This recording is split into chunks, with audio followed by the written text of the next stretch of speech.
warahmatullahi wabarakatuh. Waalaikumsalam warahmatullahi wabarakatuh. Gimana kabarnya? Baik. Sehat semuanya? Sehat. Ya, alhamdulillah, jangan lupa selalu menjaga kesehatan karena di musim pancaroba ini setelah panasnya yang begitu panas-panas ya, sekarang masuk pada musim penghujan sehingga kondisi kesehatan tetap selalu dijaga. Sebelum pembelajaran dimulai, mari kita berdoa bersama-sama dulu. Mohon untuk ketua kelasnya Mbak Riani ya, bisa memimpin doa terlebih dahulu. Siap, gerak, doa mulai. Bismillahirrahmanirrahim. Allahumma sholli wa sallim ala sayyidina Muhammadinil Fatih lima uliqa wal khatimi lima sabaqa an-nasiril haqqi bil haqqi wal hadi ila syiratim mustaqim haqqa qadrihi wa miqdarihil adim. Allahumma ya man biyadihi maqalidul khairi kullihi wa ilaihi turja'ul umuru kulluha ya fattahu ya alim ya fattahu ya alim ya fattahu ya alim iftah alaina fashan qariban bi rahmatika ya arhamar rahimin. Ya, sebelum pembelajaran dimulai, karena pelajaran kita adalah pelajaran sejarah, di mana salah satu nilai yang kita ambil itu adalah penerapan jiwa nasionalisme dan patriotisme. Lah, sekarang kita menyanyikan lagu wajib kebangsaan Indonesia Raya sebagai bentuk rasa nasionalisme kita terhadap bangsa. Ya, semuanya berdiri bersama-sama menyanyikan lagu Indonesia Raya. 1, 2, 3. Indonesia tanah airku, tanah tumpah darahku, di sanalah aku berdiri jadi pandu ibuku.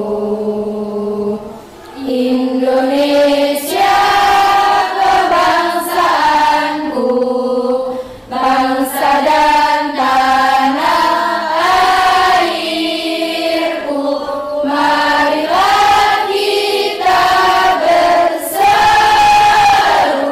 Indonesia bersatu. Hiduplah tanahku, hiduplah negeriku, bangsaku, rakyatku semuanya. Bangunlah jiwanya, bangunlah badannya untuk Indonesia Raya. Indonesia Raya, merdeka, merdeka, tanahku, negeriku yang ku cinta. Indonesia Raya, merdeka, merdeka, hiduplah Indonesia Raya. Indonesia Raya, merdeka, merdeka, tanahku, negeriku yang ku cinta. Indonesia Raya, merdeka, merdeka, hiduplah Indonesia Raya. Ya, terima kasih. Boleh disilahkan duduk kembali. Di sini nanti Ibu akan menayangkan kaitannya dengan pembelajaran kita pada hari ini.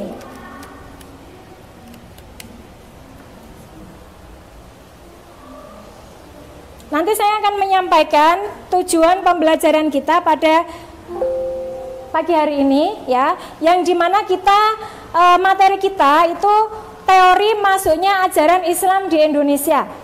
Sebelumnya di pertemuan yang lalu kita sudah mempelajari tentang kerajaan-kerajaan Hindu Buddha di Indonesia. Nah, untuk materi berikutnya adalah masuknya Islam di Indonesia. Kita orang Islam bukan? Ya, kita orang Islam. Kalian semuanya sudah pernah pergi ke Masjid Agung Demak? Sudah. Ada yang sudah, ada yang belum ya?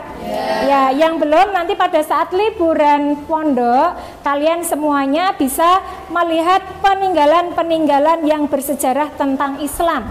Salah satunya adalah Masjid Agung Demak. Karena Masjid Agung Demak itu salah satu persebaran ajaran Islam yang pertama kali di Jawa. Kalau yang di Indonesia itu adalah Samudra Pasai. Ya. Jadi nanti saya akan menjelaskan tentang teori masuknya Islam. Tapi sebelumnya di sini saya punya motivasi penyemangat untuk pagi hari ini, yaitu sepeda dapat dikayu untuk dapat berjalan. Benar, dikayu dulu baru bisa berjalan ya. Kemudian sepeda listrik tanpa dikayu dapat berjalan. Perubahan itu nyata, maka kita tidak boleh ketinggalan dari perubahan tersebut. Jadi kita ya, walaupun ada di pondok pesantren kalian tidak boleh bawa HP alias gaptek ya ketika di pondok, tapi saya yakin ketika kalian di rumah kalian semuanya itu lihai sekali dalam menggunakan teknologi. Betul apa betul? Nyatanya kalian ketika di rumah sosmednya tidak pernah mati, ya kan? Kemudian kalian YouTube juga selalu on. Ya, kalian mau mencari apa, materi, atau mungkin mau mencari lagu, atau mungkin mau mencari sesuatu yang kalian inginkan, semuanya ada di HP. Ya, atau mungkin yang punya laptop juga menggunakan laptop. Kemudian kita lanjutkan tujuan pembelajaran kita, karena materi kita itu adalah teori persebaran Islam, maka tujuan kita adalah peserta didik mampu menganalisis kelemahan dan kekuatan teori masuknya agama Islam dengan tepat melalui kegiatan menyaksikan video. Setelah ini nanti saya akan memutarkan video agar kalian bisa melihat ya bagaimana perkembangan Islam itu. Dari mulai teori masuknya Islam sampai dengan perkembangan Islam pada zaman sekarang. Kemudian tujuan yang kedua, yaitu peserta didik menganalisis teori proses masuknya agama dan kebudayaan Islam ke Nusantara yang paling mendekati kebenaran. Kemudian yang ketiga, peserta didik mampu mempresentasikan hasil diskusi kelompoknya di depan kelas yang akan dikomentari oleh kelompok lain. Nah, pada saat kegiatan pembelajaran nanti saya akan mengambil 3 proses penilaian. Proses penilaian yang pertama yaitu penilaian sikap. Jadi sikap kalian selama pembelajaran 2 jam berlangsung akan kami nilai. Ya, sikap kalian, kesopanan kalian, cara berbicaranya itu masuk pada penilaian sikap.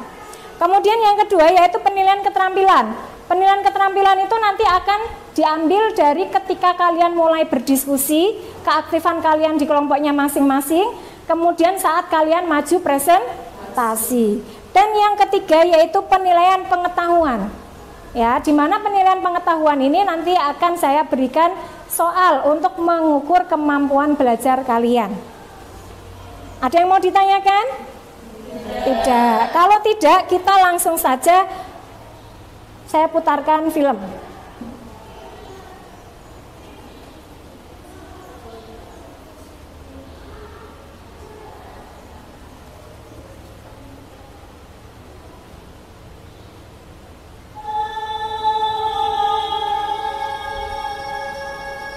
Dengar ya suaranya ya.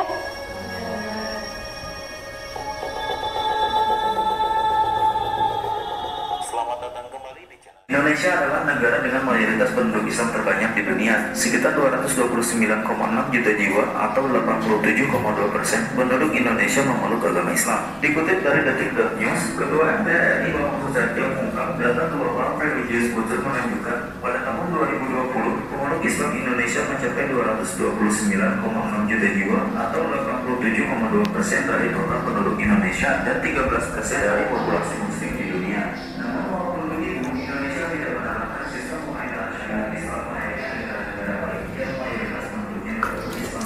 Indonesia menerapkan sistem demokrasi yang merujuk pada Undang-Undang Dasar 1945. Meskipun ada satu provinsi yang menerapkan syariat Islam dalam aturan hukum di daerahnya, yakni Provinsi Aceh, tapi sebagian besar hukum Indonesia tetap diterapkan di Aceh. Ya, kemudian ini kelompok sendiri, ini kelompok sendiri, ini kelompok sendiri. Kemudian setelah ini saya bagikan lembar tugas ya untuk didiskusikan bersama kelompoknya masing-masing. Kemudian nanti jika di tengah jalan kalian menemukan kesulitan-kesulitan, jangan takut atau jangan malu untuk bertanya. Karena ada pepatah bilang malu bertanya akan sesat di jalan. Makanya ketika kalian belajar atau kalian menemukan kesulitan, silakan ditanyakan. Kalian penasaran tentang hal apa, silakan ditanyakan. Biar ilmu yang kalian dapatkan itu benar-benar dapat dinikmati atau bisa dirasakan. Itu ya Mbak ya.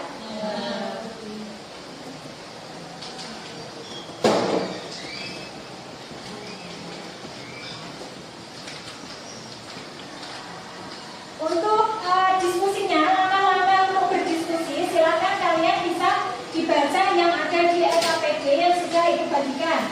Anak LKPD-nya sudah ada ya? Sudah?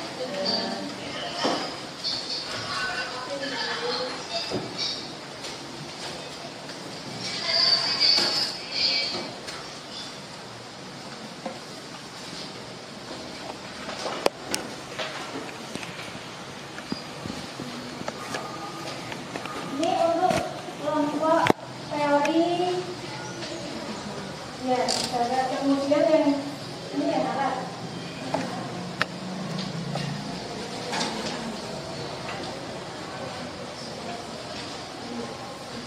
Ini teori Cina. Gimana Mbak Aisyah? Mau bertanya apa? Kita disuruh. Ya, ini Mbak Aisyah didiskusikan. Ya, kemudian tadi hasil pengamatan dari Mbak Aisyah nonton video itu kan sudah menyaksikan gambaran tentang perkembangan Islam pada saat ini, pada saat era modern saat ini. Lah itu nanti dikaitkan dengan misalkan saja di sini teori Mekah. Teori Mekah itu kelemahannya apa saja? Ya, kemudian kelebihan dari teori Mekah itu apa saja kayak gitu. Terus nanti sinkron nggak dengan perkembangan Islam pada saat ini? Ini nanti tadi untuk lembar diskusinya sudah ya? Sudah. Nah ini untuk lembar hasil presentasi. Nanti setelah kelompok ini maju, ya nanti kalian punya tugas untuk membuat laporannya. Ditulis di sini nanti yang bertanya siapa saja, jawabannya apa, dari kelompok berapa kayak gitu. Jadi nanti ada yang bertugas menulis, nanti ada yang bertugas menulis saat maju presentasi. Jadi nanti misalkan 1, 2, 3, 4, 5, 6, 7 ini kan maju ke depan presentasi. Kemudian ada salah satu yang tinggal di sini menulis pertanyaan dari temannya. Saya mau ditanyakan? Aku mau tanya, ini ada 7 anak. Iya. Ini berarti dibagi antara moderator. Iya betul, nanti untuk maju presentasinya itu kalian bisa dibagi. Misalkan saja ada yang jadi moderatornya, kemudian ada yang menyampaikan hasil dari diskusinya di depan, kemudian nanti ada yang jadi notulisnya yang akan menulis atau merangkum dari pertanyaan teman-temannya yang bertanya, kemudian hasil jawabannya itu apa, kemudian nanti bisa dirangkum jadi satu di laporan presentasi ini. Puji Romdona sebagai guru mata pelajaran sejarah. Di sini saya Zulfa Aulatriasari sebagai moderator. Dan saya Davina Salsabila sebagai narasumber 1. Dan saya Nora Holasila Sofa sebagai narasumber 2. Dan saya Nuria Rahmati sebagai narasumber 3. Dan saya Marisal Tani sebagai narasumber 4. Akan menyampaikan mengenai informasi tentang teori masuknya agama Islam ke Indonesia, salah satunya yaitu teori Persia. Hasil dari diskusi kelompok kami setelah kami mengamati video dan membaca buku, Dalam teori Persia, Umar Amir Hussein dan Hussein Jaddadiningrat sebagai pencetus sekaligus pendukung teori Persia menyatakan bahwa Islam yang masuk di Indonesia pada abad ke-7 Masehi adalah Islam yang dibawa kaum Syiah Persia. Teori ini didukung adanya beberapa bukti pembenarannya, diantaranya 1. Peringatan 10 Muharram atau Asyura atau meninggalnya Hasan dan Husain, cucu Nabi Muhammad yang sangat dijunjung oleh orang Syiah atau Islam Iran. 2. Di Sumatera Barat, peringatan tersebut disebut dengan upacara Tabur atau Tabur. Sedangkan di Pulau Jawa ditandai dengan pembuatan buku syuro. 3. Kesamaan ajaran Sufi. 4. Penggunaan istilah Persia untuk mengeja huruf Arab. 5. Kesamaan seni kaligrafi pada beberapa batu nisan. 6. Bukti maraknya aliran Islam Syiah khas Iran pada awal masuknya Islam ke Indonesia. 7. Adanya perkampungan di daerah Gresik. Di sini kami mendapatkan bagian teori Gujarat. Indonesia ini merupakan negara Islam terbesar di dunia. Tetapi para ahli ini masih bersilang pendapat bagaimana tentang proses masuknya Islam di Indonesia. Karena terdapat beberapa teori yang berbeda-beda, tetapi pada kesimpulannya setiap teori itu pasti ada bukti dan ada kelemahannya. Nah, di sini kami akan menjelaskan tentang teori Gujarat atau India.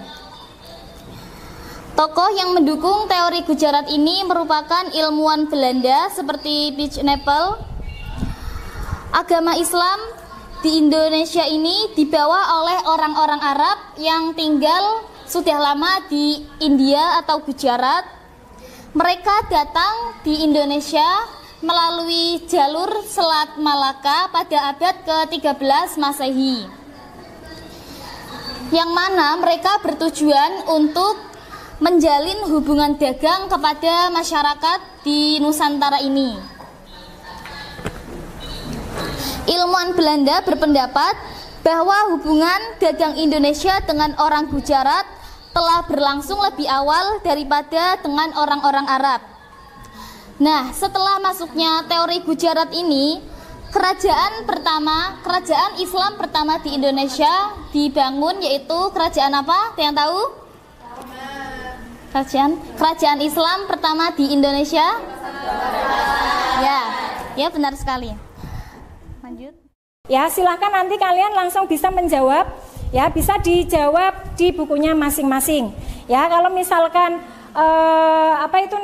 bukunya kalian masih ada yang ditumpuk atau masih dikumpulkan di saya karena kemarin saya baru cuti belum sempat untuk mengoreksi semua, bisa ditulis di kertas. Langsung jawabannya saja ya.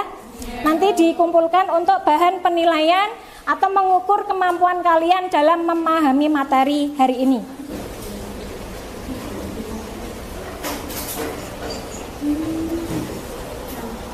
Dah, yuk, nomor 1 dulu langsung dijawab. Dibaca soalnya langsung dijawab. Nanti saya lanjutkan untuk yang nomor 2-nya. Oleh karenanya seperti tadi yang kalian tonton di video di awal, itu masih banyak sekali di negara Indonesia itu yang notabene orang Islam tetapi masih banyak melanggar aturan-aturan Islam. Salah satunya dengan masih banyaknya beredar minum-minuman keras. Kemudian masih banyaknya para pelajar-pelajar yang tawuran seperti yang sedang marak pada saat ini ya. Kemudian perzinaan ya dan lain sebagainya. Itu masih banyak lagi yang dimana sebenarnya kita ya sebagai seorang santri itu mempunyai PR yang sangat berat. Karena apa? Karena setelah sampean nanti lulus dari Al-Musyafa itu kalian harus bisa membawa persebaran atau perkembangan Islam di daerah kalian masing-masing. Paling tidak kalian itu berdakwah di daerah masing-masing untuk membenarkan ajaran-ajaran Islam yang berlaku di masyarakat. Misalkan saja dengan tata cara di daerah kita itu kan sebenarnya masih banyak hal-hal yang masih menggunakan Islam kejawen, alias masih adanya sesaji ya, kemudian masih menyembah benda-benda yang keramat atau benda-benda gaib yang pada zaman dulu disebut dengan sistem kepercayaan iya betul, animisme dulu ya. Mungkin itu saja kesimpulan Gimana Mbak perasaannya dalam mengikuti pelajaran saat ini? Senang Bu, kayak pas flashback aja kayak flashback gitu. Baca dulu gitu. Oh iya, jadi mengingatkan kita kepada masa lalu ya, bagaimana mengenai persebaran Islam di Indonesia. Karena di sini kita di pondok pesantren itu kita juga mempunyai tugas bagaimana caranya kita bisa berdakwah di masyarakat kita masing-masing dalam mengembangkan ajaran Islam. Ya, tepuk tangan untuk kita semuanya. Terima kasih untuk pembelajaran pada siang hari ini. Jangan lupa untuk pertemuan yang akan datang, materi kita adalah kerajaan-kerajaan Islam di Indonesia.